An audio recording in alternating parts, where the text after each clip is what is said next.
Welcome to the Stay Hungry podcast. Today, we are joined by Brandon Moon. Welcome. Thank you for having me. Looking forward to talking to you, Matthew. Absolutely. I brought you on here because you are the co-founder and COO of TD Pine Advisors, where you help founder-led companies to scale with more clarity and structure, but with that long-term value in mind to either exit or sell or build something that can run without them in that way. So you've done quite a bit here, but take us back. Where did all this start for you personally for being able to form all of this here? Yeah, I think it's a great question. It's one of those things, you never know where life's going to take you. But there's Right. always a path for every one of us, and everything happens for a reason. And so when I finished college, mechanical engineering is where I graduated. When worked in operations in a chemical plant for a few years, got my MBA at night, and went into oil and gas consulting. Kind of lived the corporate life for a few years and realized that's just not where my heart and soul was. I ended up leaving corporate to join the family business. My grandfather had a temperature sensor business that he had started in 1980, and I grew up with my grandparents. It was just a logical fit that eventually I would join that that plan. So fast forward, 10 years essentially, wearing all the hats. My grandfather retired in 2018. So from 2014 to 2018, I was learning the ropes, doing basically engineering, sales, operations, within a small manufacturing American business. Eventually he felt confident enough to retire and continued to scale that business. And I use the word scale because there's a difference between growing and scaling. We had to learn the difference. We had to take control of our own destiny. We were predominantly oil and gas, and so being tied to the booms and busts of oil and gas is challenging. So we diversified very intentionally. Got into several different verticals. We bought two businesses during that growth. We bought a supplier, and then we bought a competitor. And so, it was an amazing journey. Ultimately, I saw, the ins and outs of a family business. I ended up having to make the tough decision and resigning, after a bunch of unfortunate events that happened.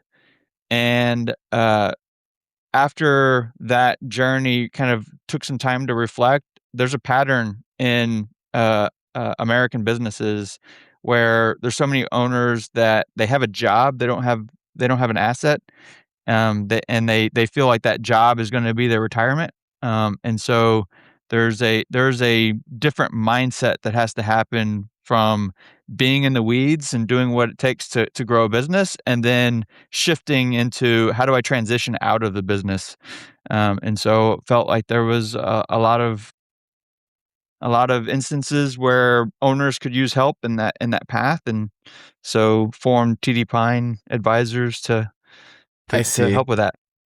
But to your point, though, it's very hard to do that for like a family company, probably because the family is the owner for that company. So how do you transition them out of that company in that way? Yeah, so the first thing that has to happen is there has to be a mind shift. Like Uh-huh. that mindset shift has to happen, in that so many owners, regardless if it's a family or not, believe that they're irreplaceable. And if you have that mindset, um, it's true. You won't be replaced. And therefore, when there is a health issue, when there is a problem, with whether you can do what the business needs, you can't be replaced. But if you start looking at it intentionally and saying, okay, I need to replace myself. And so, what qualities do I need to look in? What values do I want to keep as I bring in new hires? Essentially, I hired a COO to replace myself. I did that in 2021, and it was an amazing lights light. a pivotal moment within our business. Like, we grew 60% organically in the next year, and it was because I knew I could be replaced, and I actively sought somebody who could replace me. And so I would encourage any family business to be thinking that way, to be thinking in a, how can I systematize this business? How can I create a management team that can do better than I can? And frankly, I think that pride gets in a lot of business owners' way, that prevents them from doing that. They feel like, you know, I just can't bring in anybody who's going to feel the same way about this business, and it's true, you can't. That's Right. why that shouldn't be your mindset. It's that trust too, like it's like you were a baby, right? You have to give that baby to someone else to take care of. Do you have tips for that? For how do you train someone to like take over for you, like the right like qualities, the right traits, the right skills in that way? Yeah, well, first, I love that analogy of the baby 'cause, there's so many people who talk about, especially advisors that are around the small business world, they talk about not wanting to tell an owner or telling an owner or having to tell the owner that their baby's ugly. And what's ironic is you can't fix ugly, but you can fix maturity. And so the way that I like to think of the analogy is our goal as business advisors is to help create a mature business. Take a business from being a toddler or an infant into being an adolescent, a teenager, an adult. And doing that requires specific skills. It requires very intentional steps. And so to answer your question, you have to be in that mindset that I am trying to expose this business into a new way of doing things, because what got me here isn't gonna get me to where the business needs to go. And so you have to recognize that, to be able to grow to that level, you do need to have a level of trust. You need to have a level of confidence. You need to have a level of, understanding from a business perspective on, like, for instance, what are your gaps? What are your biggest weaknesses? Because the first thing that you need to do is bring on people who can complement your strength, but also close your gaps. And so you have to create those kind of guardrails to protect yourself while you're doing that, and creating those guardrails is the best way of keeping the risk mitigated while you're giving out that trust. Because you have to Right. give trust to get trust. You can't just automatically say, "I'm gonna start trusting you," and everything's gonna be like that. People have to prove that they're going to be worth their weight, right? They have to prove that they can earn your trust. But it's one of those things that you have to give a little bit as well. Right. And you mentioned those gaps there. How do you know if someone like outgrows their company? Because some founders are great for like point A to point B, but maybe point A to point D, they're not quite the right person. How do you know if you're just like not like the right fit for that role? Yeah. No, I think that's an amazing question because there's so many business owners that don't have that level of maturity to realize every business is going to have a plateau that they're going to hit, that's based on whatever the capabilities of the owner is. And so let's say that the owner is an amazing salesperson, but really poor in operations, right? So they're going to go Right. sell, sell, sell. And ironically, they're going to go focus on what they're comfortable in doing.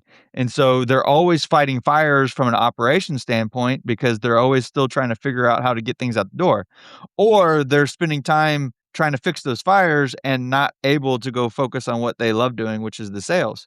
And so what I would encourage an owner to think about is, are you enjoying what you're doing within the business? And if no, what would you be doing?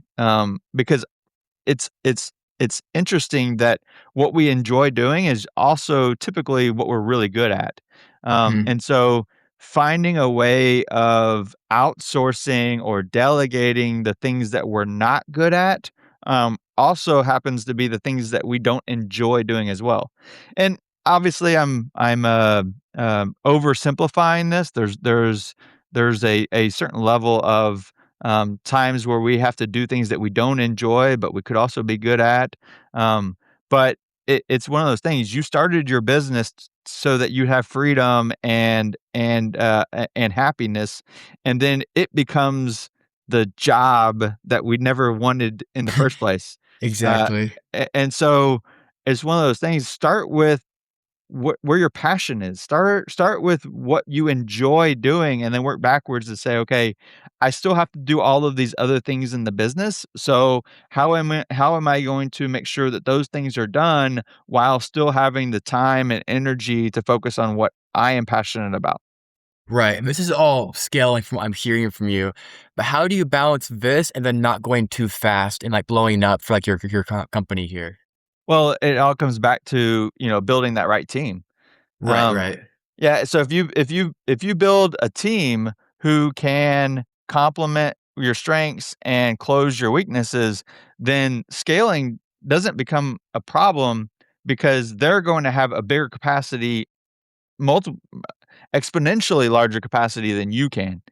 And so each step within the business is going to be either reshaping the team, finding out what the biggest weakness of the organization is, no longer the biggest weakness of yourself. So eventually you have to close that gap.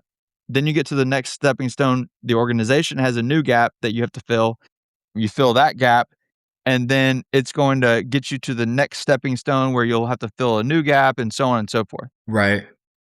Well, this is all like data, right? But people are very human and they have like emotions. And how do you balance that part? Because as like a leader, you have all these people with their own priorities and their own things. Do you have tips for all that part for the whole like team building part of this?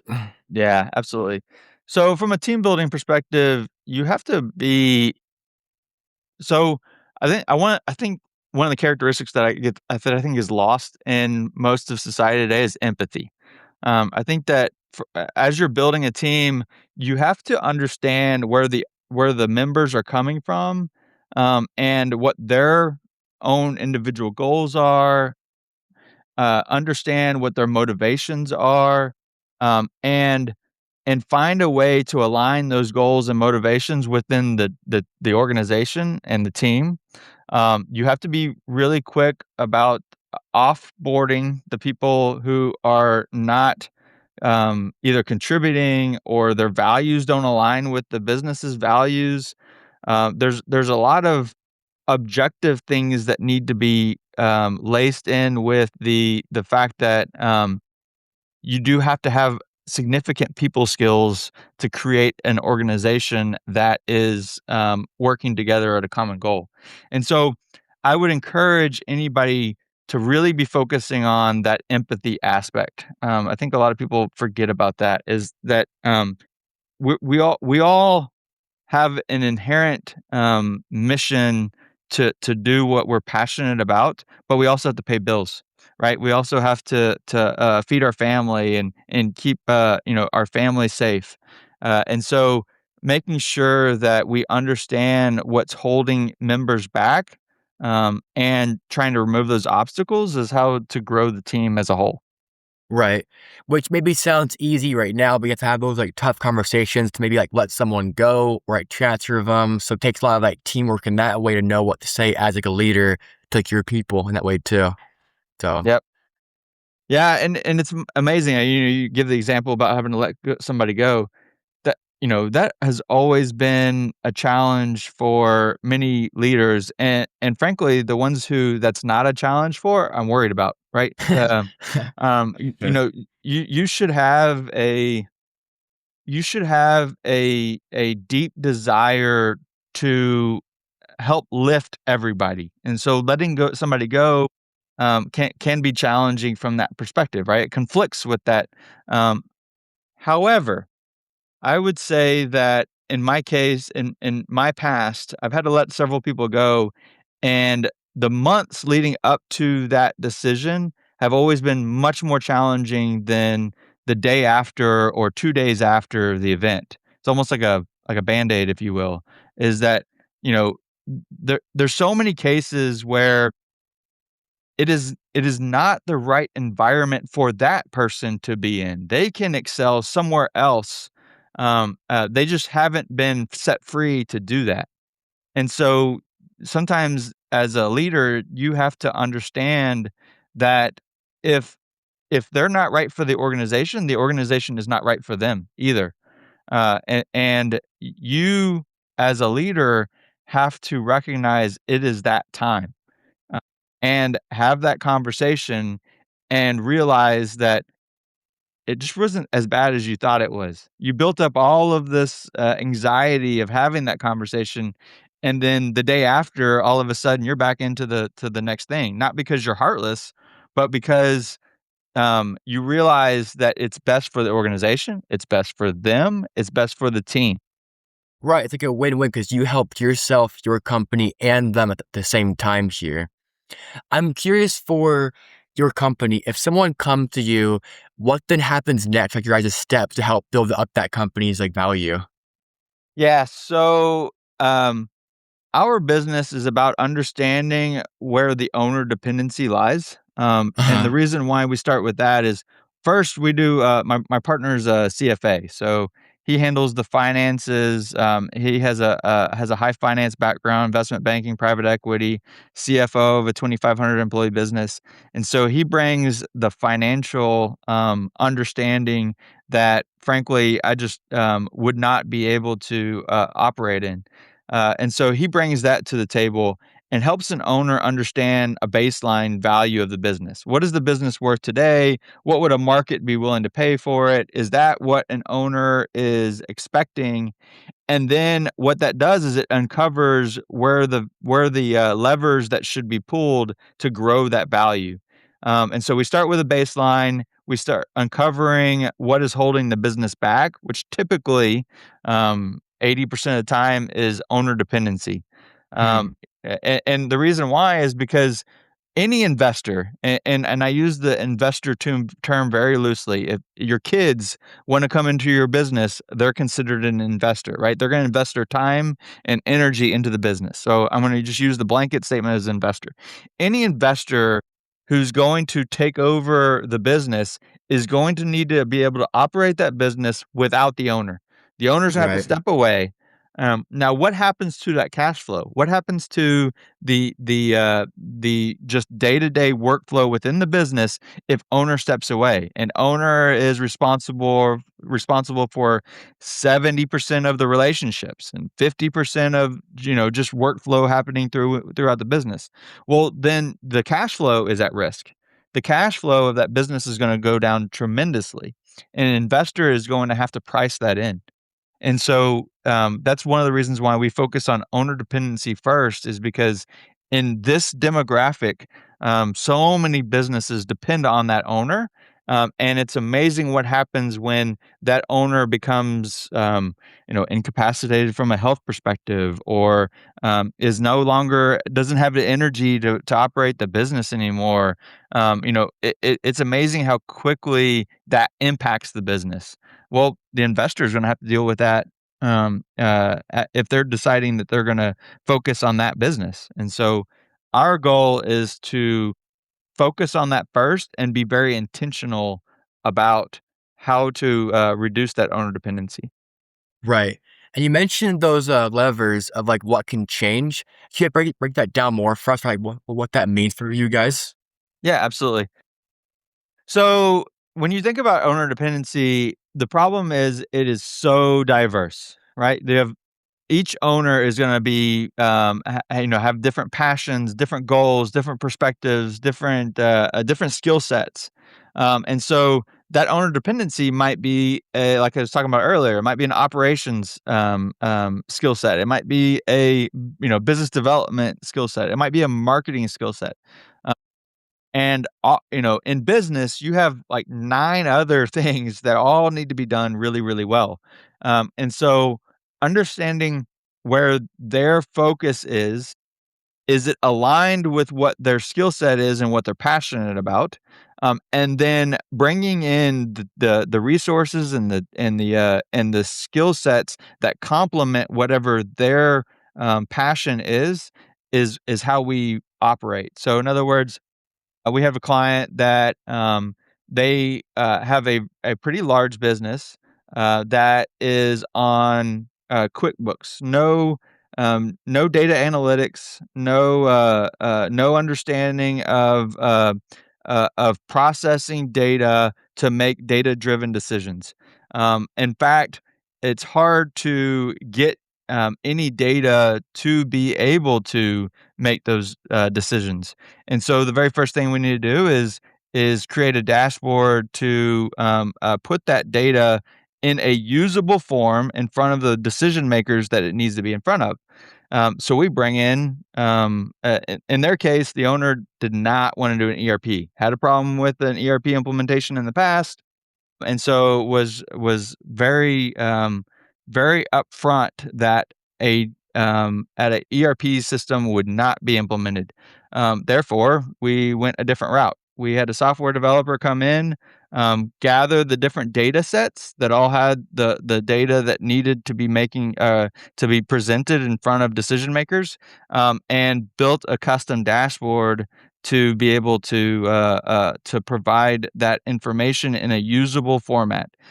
It speeds up quoting for them. It creates more consistency. So now it's not dependent on the emotions or the knowledge of individual contributors. Now there's more consistency within the organization. So it's creating those systems that we're talking about. Um, Right. so So that you guys was are very like software and like system heavy then it sounds like. But you probably had so all these old companies that had like their old systems from like 20 years past, right? Which is like a problem, I'm guessing, for you guys sometimes. yeah, and to that point, right, is um we don't necessarily have to be software driven. It is Ah, understanding what is holding that owner's goals back and solving that problem. right. And so maybe it's a marketing issue. Maybe it's a messaging problem. Are we the messaging experts? No, we're not. But we have a really good bench of people who can focus on that problem. And so there's always a disconnect between service provider and owner. Always. In every implementation and every because service provider has never lived the life of owner, and owner has never done the changes that needs to be done happen within the service provider. So there's almost like a language barrier between the two of them. Well, that's where we really shine because I lived the life of owner. I scaled a business, so I understand what it is to extract the information that I need out of this service provider to make sure that it's going to provide the results that are needed within my organization. And so being that translator between the parties, regardless of what the service provider is really where we shine.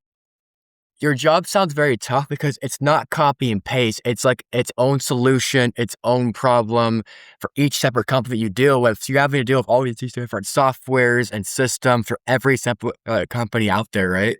Correct. Yeah, and thank you for putting it in those terms. And we don't want to be a cookie cutter approach. That's why we Right, take right. pride in because frankly, that's not what owners need. They don't need a cookie cutter approach because every business is different. Every business has different nuances. Even the owner has different goals for where they're trying to go, right? Which is going to completely shape a different solution for them. Our focus is understanding what those goals are, which are gonna drive the solutions that are gonna be chosen, and then bringing the right, solution provider to fix that goal. That is our think of us as a general contractor, right? If we're, adding a room to a house, we know how to do the framing, we know how to do the sheetrock, we know how to lay the flooring and the plumbing and all of that good stuff. But in most cases, or in some cases, we're not the experts for that particular house. So let's bring in the experts who can do that better than we can, and then we'll go off to focus on the next problem at hand. Because our goal is to find out where business owner wants to be in 5, 10 years, and then we are checking boxes off along the way to get them there. So you have all these companies, you like give like this software, this like system to then train them, right? do you guys train them, or you guys like stay with that company forever to help keep that software like, going for that company? Does that make sense? Yeah, so our goal is to, elevate the team, right? Right, right. Elevate Makes the sense. team we probably are not going to be economically the best solution to carry something into perpetuity. Fair Our enough. goal is to solve the next problem and to solve the next problem. Now, we don't consider a problem solved until somebody else takes ownership of it. So, not only does a solution have to be provided, but somebody within the organization needs to own that, right? And so we will stay with that project until somebody owns it, and then we're off to the next thing. Hmm. When should someone not sell? That's a really good question.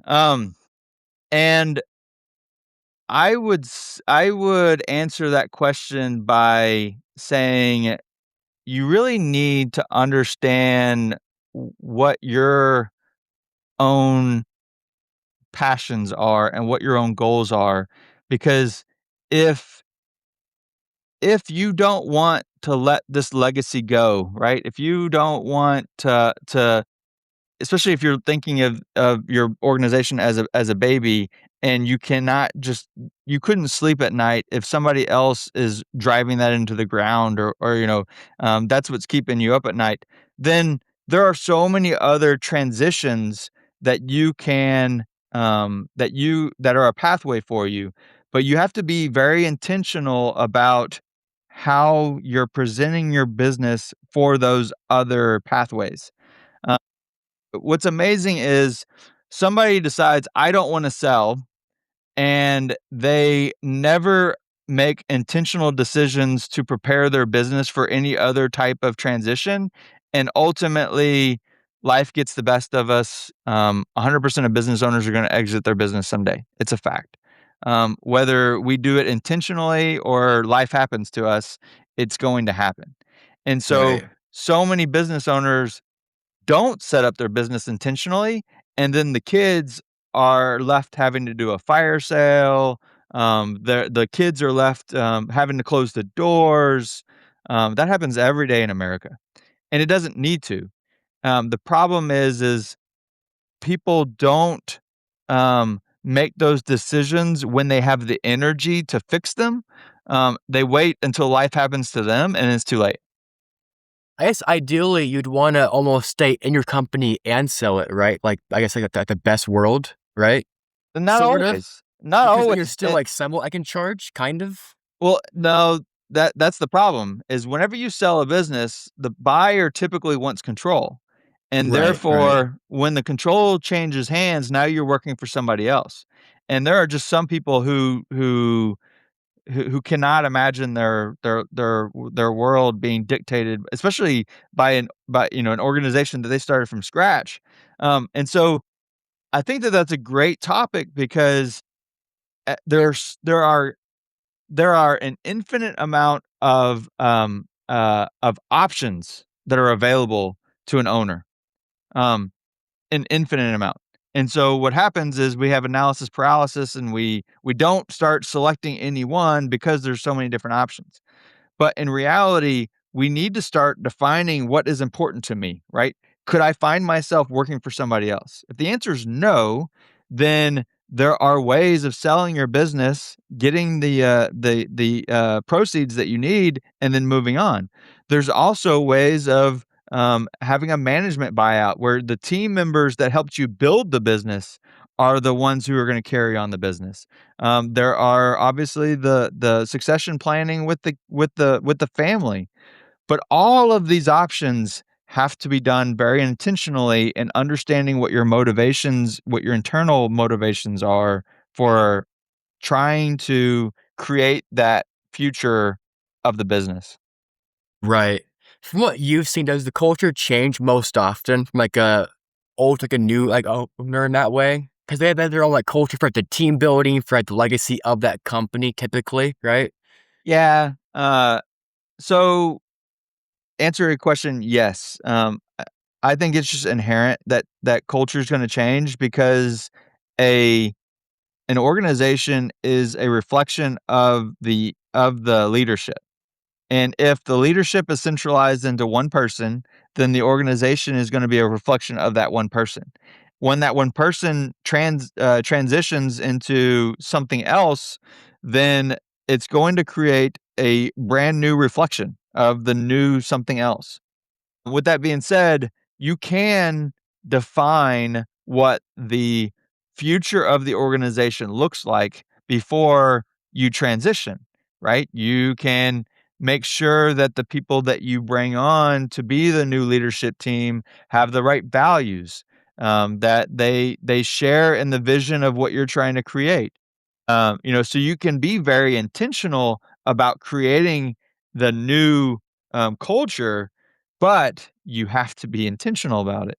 You have to understand what is that culture that you want to create, and you can minimize the deviation that's going to happen.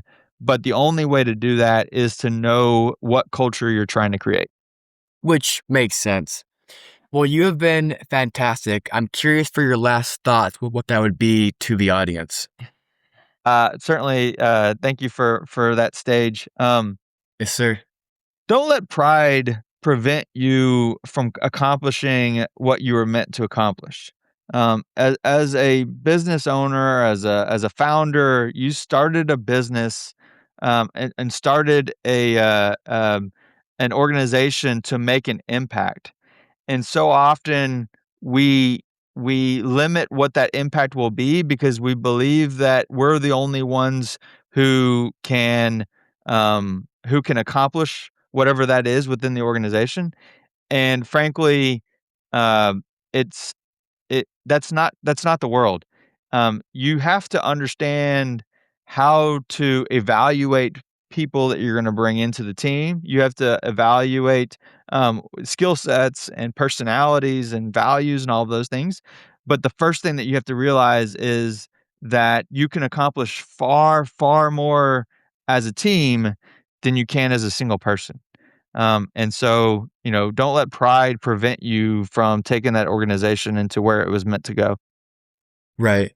If people want to find you online, where can they go to? Uh, Love LinkedIn. LinkedIn is our social media of choice. Brandon Moon. You can find me on there. I would love to talk about business with anybody who wants to listen. And we also have a book out, Job to Asset. It's on Amazon. That book was written by Rafael Pino, which is my partner, and it's a great knowledge base that is in the lens of a buyer. What investors are looking for, how as an owner or a founder are you shaping the organization that is gonna be more enticing to that next transition. Okay. Well, guys, go find them. Thank you all for being here and tuning in. And until next time, stay hungry.